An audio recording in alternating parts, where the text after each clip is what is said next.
आता पाहूया कसा रंगलाय लोकसभेचा आखाडा, त्या संदर्भातल्या टॉप 9 बातम्या। चंदा दो धंदा लो हा खेळ महाराष्ट्रात देखील सुरू। श्रीकांत शिंदे फाउंडेशनच्या नावाखाली 500 कोटींचा घोटाळा, संजय राऊतांचे श्रीकांत शिंदेवर गंभीर आरोप। श्रीकांत शिंदे फाउंडेशन आहे, त्यांचे व्यवहार नक्की काय आहे, त्यांची आर्थिक उलाढाल काय आहे, लाखो कोट्यावधी रुपयाची उलाढाल हे लोक करतात। मी प्रधानमंत्री नरेंद्र मोदी यांना सध्या पत्र लिहिलं आणि माहिती दिली आहे। पत्राचाळ घोटाळ्यातील आरोपी पत्र लिहित आहेत। अकलेचे तारे तोडण्याआधी माहिती अधिकारातून माहिती मिळवायला हवी होती, श्रीकांत शिंदेंचं राऊतांना उत्तर। पत्राचाळचे आरोपी आहेत, जेलमध्ये जाऊन आले, तेच पत्र लिहित आहेत।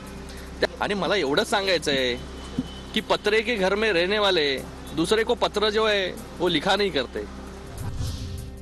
कोण संजय राऊत, माझा स्तर पाहून प्रश्न विचारा। श्रीकांत शिंदेंबाबत संजय राऊतांनी दिलेल्या पत्रावर देवेंद्र फडणवीसांची प्रतिक्रिया।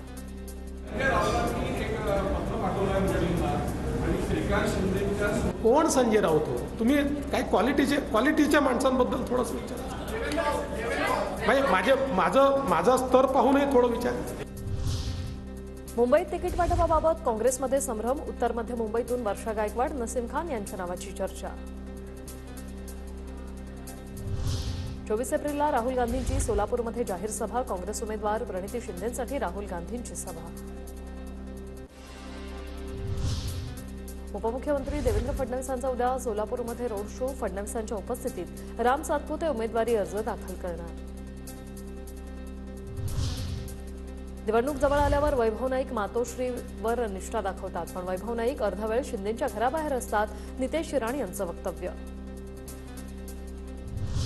संविधानाचं पुढचं मागचं पान तसंच ठेवतील, आता सर्व बदललेलं असेल। भाजपचे लोक म्हणतात संविधान बदलण्यासाठी 400 पार हवेत, विजय वडेट्टीवारांची भाजपवर टीका।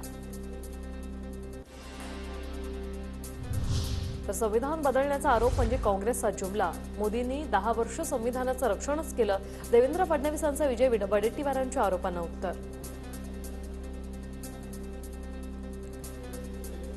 संविधानाच्या बदलावरून आता फडणवीसांनी हे उत्तर दिलेलं आहे।